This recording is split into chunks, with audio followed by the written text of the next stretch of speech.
Hey y'all, good morning. This is Jeff again with some not horseback wisdom. I'm going to have to change that introduction because I don't have horses anymore. But I just wanted to do a chat and talk about life, about a lot of things. Maybe this will help some people out. Have my University of Maryland hat on. I didn't go to the University of Maryland, but I'm a federal employee, at least for the remainder of this year, Lord willing.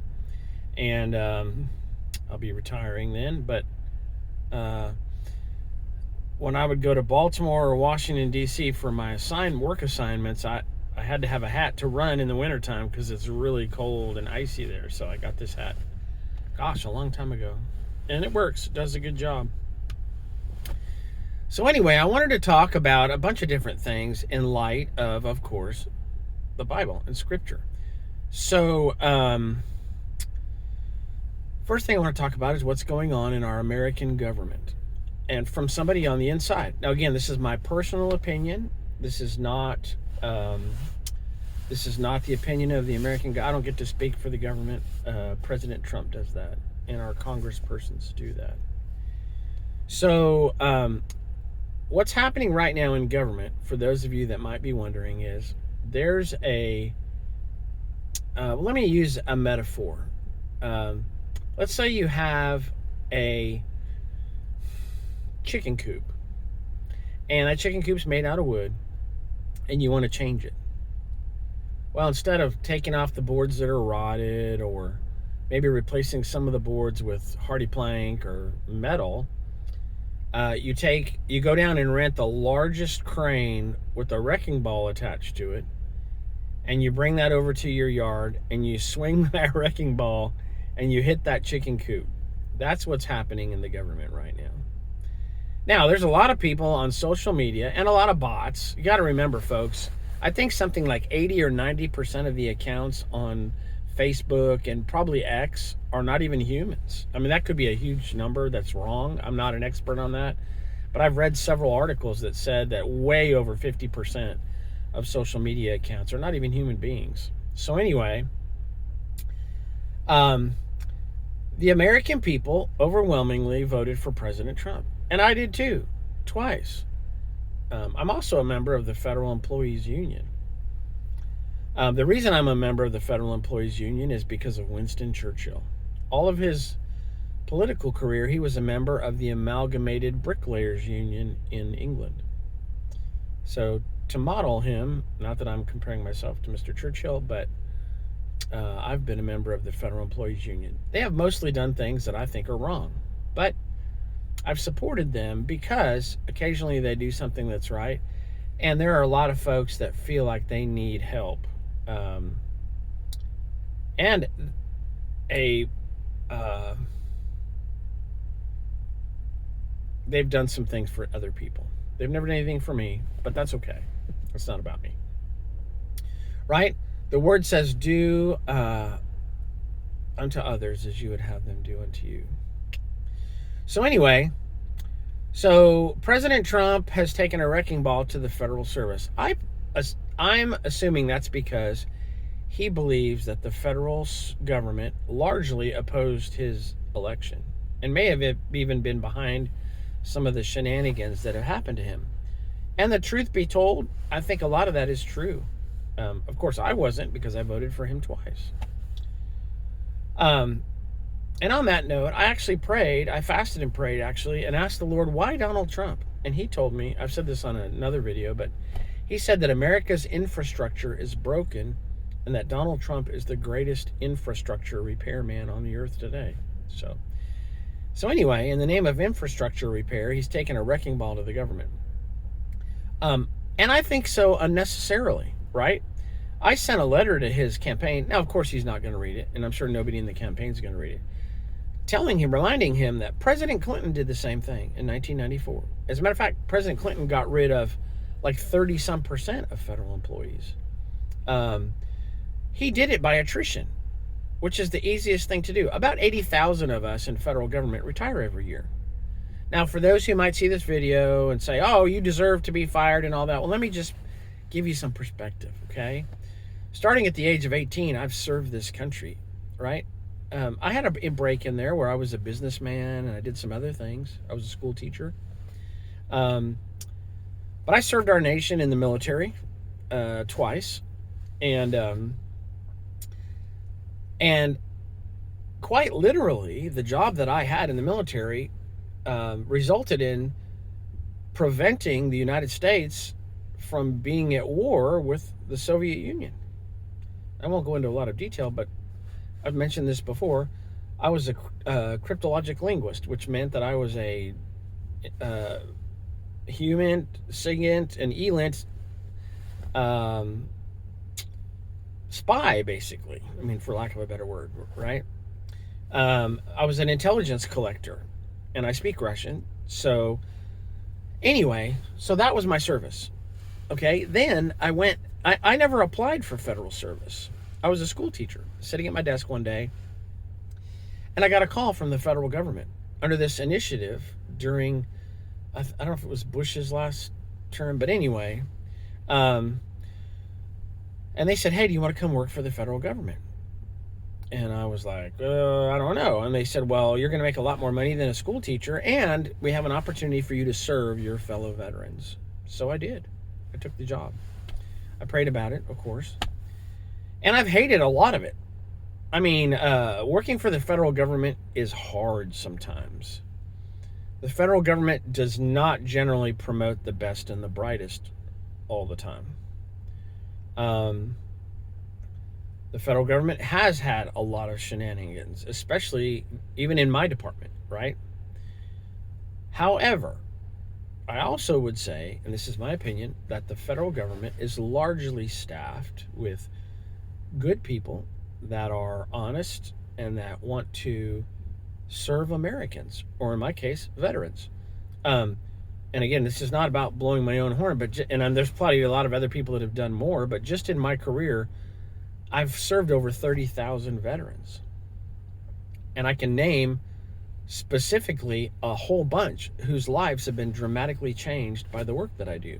Again, everybody else at the VA has that same testimony, I'm sure. So, and many of those people are now being fired, right? How many of you in the corporate world can say, you know, the work I do actually changed someone's life? Let me give you an example. There's a young man who suffered a horrible trauma in the Army. He was not functioning in society, addicted to drugs and alcohol because of the trauma that he served. And through the work that I do, he's now flourishing, right? So there's not a lot of people in the corporate world that can say that their job has that kind of an impact on someone for the good of the country. This young man voluntarily served in the United States Army honorably. He didn't sign up for what happened to him. So anyway, so those of you that have not ever been in the military or served anybody else, when you start casting aspersions and excoriating other people in federal service, you know, you see all of these posts on social media, you federal people get what you deserve, you're frauds. You don't know what you're talking about. And more importantly, Jesus said, why are you judging another person? Right? He said, first remove the log that's in your eye, and then you can see clearly to remove the speck that's in your brother's eye. Now, are there crooks in federal government? Of course. Funny story, my first week in government, 2 people were removed from the office that I work in for fraud. A couple was arrested. A couple of attorneys were arrested and sent to federal prison for fraud. So absolutely there are. But in my 20 years, those are the only people that I've known that have had that happen to, right? And so what does the federal government do? What do we do? Well, specifically, I make sure that veterans, who really are veterans, because we get a lot of fraudulent claims for veterans benefits that from non-veterans or people that were dishonorable non-veterans, I make sure that veterans get the benefits that they're entitled to. Do I do that perfectly? No. I'm a human being. I make mistakes. Sometimes I give them more benefits than somebody else in the quality review group thinks they're entitled to. And sometimes I deny them benefits when somebody in the quality group thinks that I should have given them benefits. And so what we do is we correct that, right? We change it and say, "Hell, well," and we send them a letter and say, "You know what? We made a mistake. We gave you too much, or we didn't give you enough."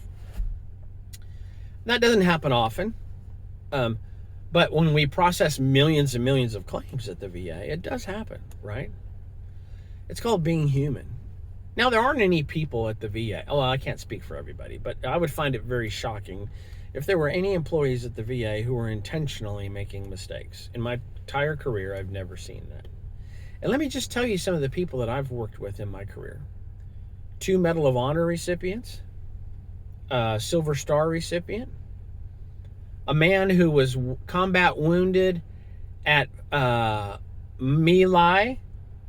Remember the Lieutenant Calley incident in Vietnam? Yeah, he was wounded there. And another, he had 2 combat infantry, 2 Purple Hearts. Lots of people with Bronze Star with Valor devices. Lots of people with combat infantry badges, combat action ribbons, Air Force Commendation medals with Combat V, right?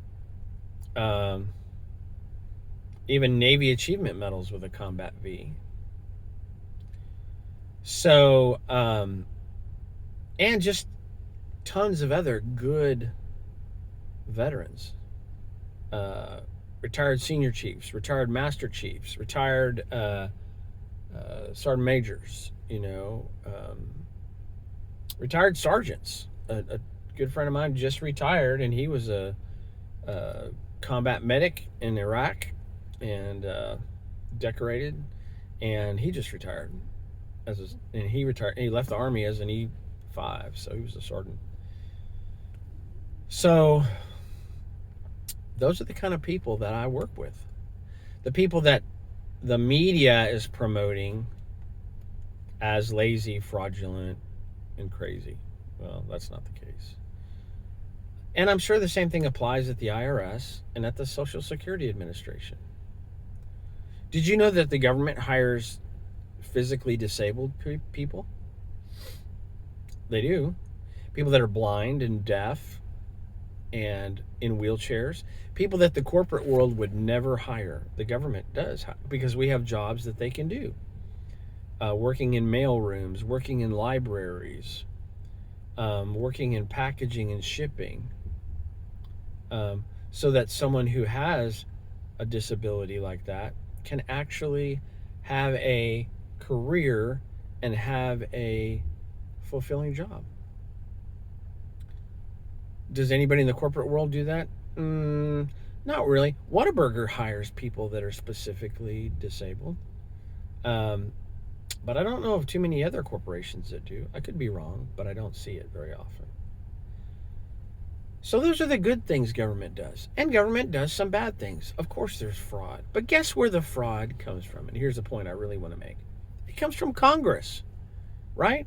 Congress is gleefully happy right now because they get to point the finger at the federal workforce, because President Trump has excoriated the federal workforce. But all the fraud comes from Congress. Why? They're the ones that control all the money, right? Ask yourself this question. How much did my congressperson enter Congress with in their net worth? And what do they have now? If it's dramatically greater, you should ask some questions. Like, hey, how do you make $175,000 a year and you get to Congress on a bus because you have no money, and now you live in a gigantic home that costs $2 million, you send all your kids to private school, your wife drives a brand new Mercedes. Are you really good at business? Now, if they are, praise God, and I hope they get 100 times more. But if all they do is serve in Congress and they have no business experience, how did they get all that money? I mean, I work for the government. I've been there for 20 years. I also invest, and I'm pretty successful at it.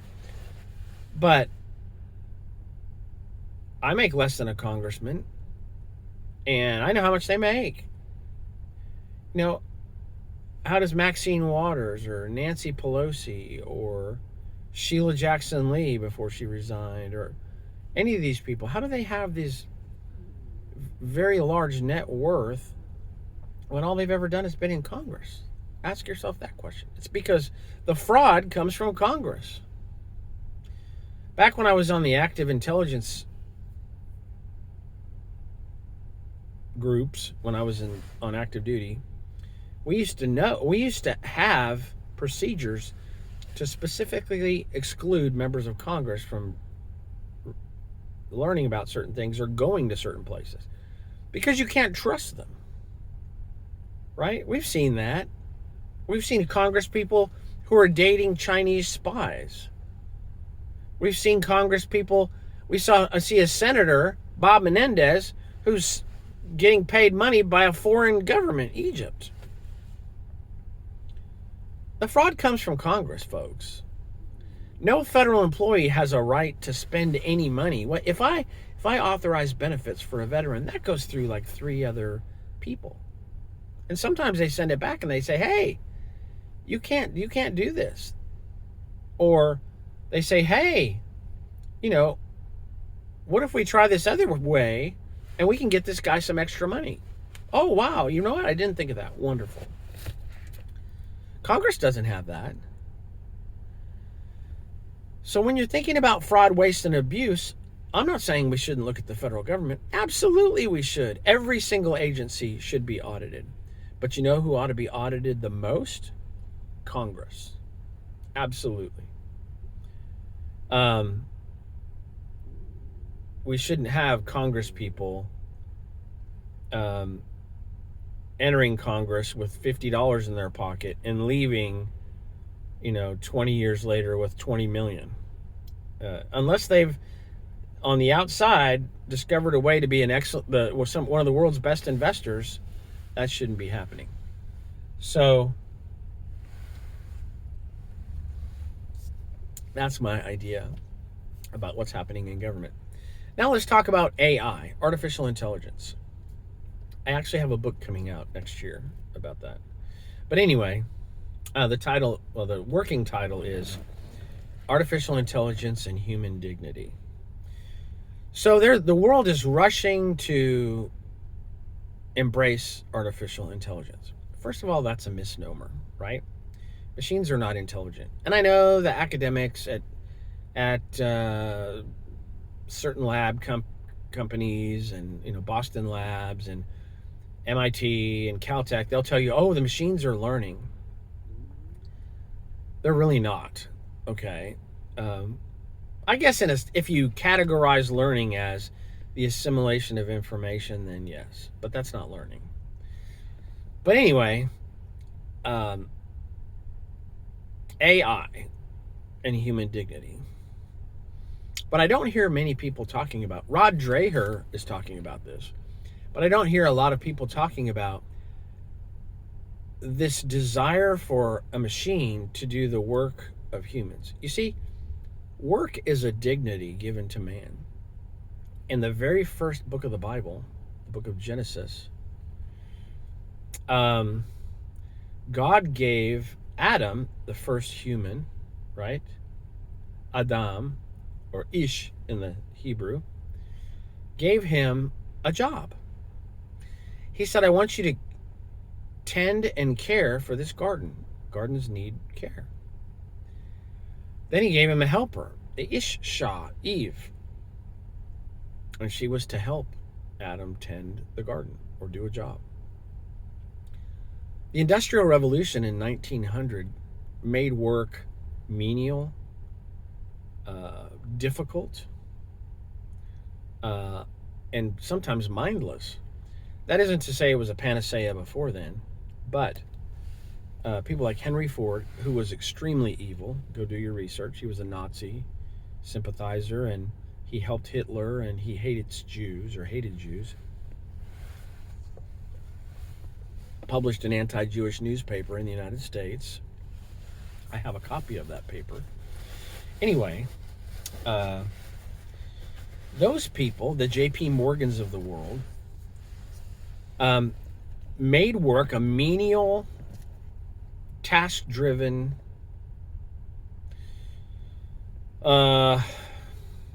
task, for lack of a better word, right? They made work a menial, task-driven task.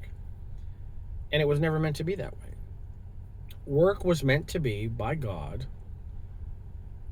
you and I using our skills and our intellect and our grace to create products and services that benefit other people and to receive a compensation for that. I'm not saying we all need to go back to being coopers and shoemakers, but we would have a lot better shoes and a lot better barrels if that were to happen, right? So think about the work that you do. Why are so many people now disenfranchised and disenchanted with work? Because it's menial and mindless. Young people are waking up and seeing that, hey, if I sit at a computer all day and I do stuff, it doesn't benefit anybody. And really might not even benefit me, because if the person that owns all of it decides I'm not worth the money he's paying me, then I have nothing, right? I'll give you another story. A young man that I knew a while back, his father had built up a really profitable machine industry business, machining parts for the aerospace industry and other industries, and had 100 and some employees that were all faithful and had worked there for decades, built homes, sent their kids to school, were looking forward to retirement. Well, the father passed away and the son took over the company, fired everybody, and went to Germany and bought robotic systems that did the machining and worked 24 hours a day. Now, the robotic systems produce very finely refined machined parts. The margin of error in those parts is very small because it's all repetitive machine motion. The computer, can measure magnitudes of error down to a very, very small amount. And so, from the perspective of the owner of the business, even though he had to spend millions and millions of dollars on this equipment, over time, he's never paying any employees, never paying any health care, never paying any benefits, not paying any retirement. And he gets to produce even more because these machines will work 24 hours a day without any breaks, except servicing. So for the one business owner, that was a very positive event. But for the 100 to 150 people and their families, so let's say 450 to 500 people that worked faithfully for his father, suddenly they found themselves out of their livelihood. Now, should they had planned? Yeah, they should have invested and saved. But that's not the point. The point is, there was no consideration of human dignity, right? It was all about how I, as a business owner, and I'm projecting myself to be this young man, can make the most amount of money. Now, businesses are for making money. There's no question. And there's nothing wrong with that. But when you do so at the expense of other human beings, that's a sin. And the entire world is moving in that direction, right? Who's the richest man on earth? Elon Musk. He fires people at Tesla and SpaceX all the time. And maybe some of them warrant it, but surely not all, right? And as more and more AI systems come online, more and more of those people will lose their jobs. And what is going to happen, we know ultimately, for those of us who understand the Bible and who read it and who love it, is that in the not too distant future, there will be, all of these AI systems will evolve into one large AI system, and there'll be one man who is behind all of it. And in the Bible, we call that person the Antichrist, the opposite of Jesus Christ, right? Because he will be, instead of working for God the way Jesus was, he'll be working for Satan. And so we shouldn't oppose AI just for that reason. And I'm not saying oppose AI in the sense of there should never ever be any, but we should have dramatic legal limits on the influence and on the use of artificial intelligence systems because they can take away human dignity, right? There's a company called Miso Robotics that makes robots that make food. And there are restaurants now in Japan that are completely robotic. You go up and you touch an AI terminal, you pick your meal, the computer sends it to the robots, they produce it, and it pops out of a window. There's no person to take that order. There's no to interact with you. There's no person to receive that order and begin preparing the food. There's no person to cook that food, and there's no person to deliver that food to you once it's made. If you have an issue with the order, there's a machine there. You're out of luck. Or if you change your mind in the middle of the order, there's a machine there. You're out of luck. Now, if you want to make a very special request, there's a machine there. You're out of luck. Now, the advocates of AI will say, well, the machines will, in the future, will be interactive enough that you can make those kind of changes. And perhaps some of that is true, but that's not the point. The point is there's not a human there, right? Remember that every single human interaction is precious in the sight of God. Why? We're all made in His image. And when we reflect the image of God with another human being, that's precious to Him. Now, if you don't believe in God, then it shouldn't matter to you, right? But that's a sad, tragic state, right? Any of the people I've ever met that didn't believe in God were sad, tragic, no matter how much money they made. And I've met people that were extremely wealthy, and when they didn't believe in God, and it was just, I felt an emptiness of their soul when I interacted with them.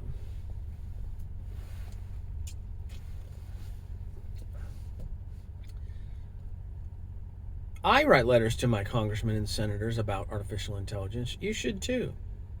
They're not going to understand a lot of what's going on because most of the members of our representative political class are not the brightest bulbs that came out of the box. Some of them are, but not most. But you should make efforts to limit and restrict and rescind artificial intelligence systems where you can, and also to use them, right? I use ChatGPT. I may start switching to OpenAI again. Maybe even DeepSeek if they actually open source their code like they said they were going to. But there are good uses for AI, right? But there's also some very bad ones because it can and will harm human dignity. So those are my ramblings for today. In case you're new here, I used to call this channel Horseback Wisdom because once upon a time I was on a horse or in the barn, but we've transitioned from our farm back to a small country town. We're in the process of that transition right now because the Lord has really put on our hearts to use the resources that we were using for that farm for His kingdom work.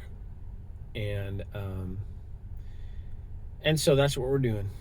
And so bless y'all. Love y'all.